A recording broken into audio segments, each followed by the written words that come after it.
ഞാൻ ഇന്ന് പറയാൻ ഉദ്ദേശിക്കുന്നത് ഇപ്പോൾ ലോക കിഡ്നി ദിനം നടന്നുകൊണ്ടിരിക്കുകയാണല്ലോ. അപ്പോൾ നമുക്ക് കിഡ്നിയെക്കുറിച്ച്, നമ്മുടെ കിഡ്നി എങ്ങനെ ക്ലീൻ ചെയ്യാം എന്നുള്ളതിനെക്കുറിച്ച് ഒരു ചെറിയ ടിപ്സാണ്. എങ്ങനെയാണ് നമ്മുടെ കിഡ്നിയെ ശുദ്ധീകരിക്കുന്നത്? വർഷങ്ങളായി നമ്മൾ കഴിക്കുന്ന ആഹാരം, നല്ലതും ചീത്തയുമായ എല്ലാറ്റിൽ നിന്നും അടിഞ്ഞുകൂടിയിട്ടുള്ള സാൾട്ടും കാൽസ്യവും മറ്റു വിഷവസ്തുക്കളെല്ലാം ഫിൽട്ടർ ചെയ്ത് നമ്മളെ പൂർണ്ണ ആരോഗ്യത്തോടെ നിലനിർത്തുന്നതാണ് കിഡ്നി.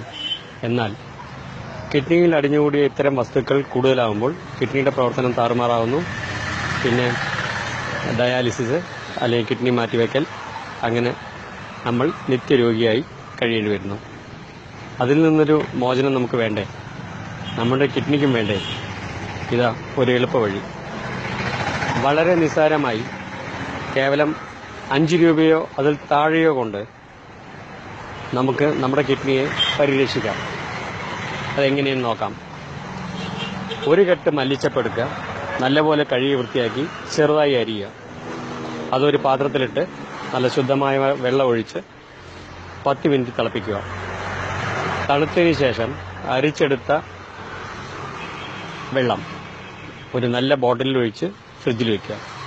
ദിവസവും കാലത്ത് ഓരോ ഗ്ലാസ് വീതം ഇതെടുത്ത് കുടിക്കുക. നിങ്ങൾക്ക് തന്നെ മനസ്സിലാവും നിങ്ങളുടെ കിഡ്നിയുടെ പ്രവർത്തനം.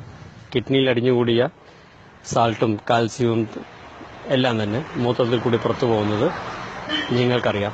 കിഡ്നി സ്റ്റോൺ ഉണ്ടാവുകയില്ല. നമ്മുടെ ബ്ലഡ് പ്യൂരിഫൈ ചെയ്ത് നമ്മൾ ആരോഗ്യത്തോടെ സംരക്ഷിക്കുന്നു.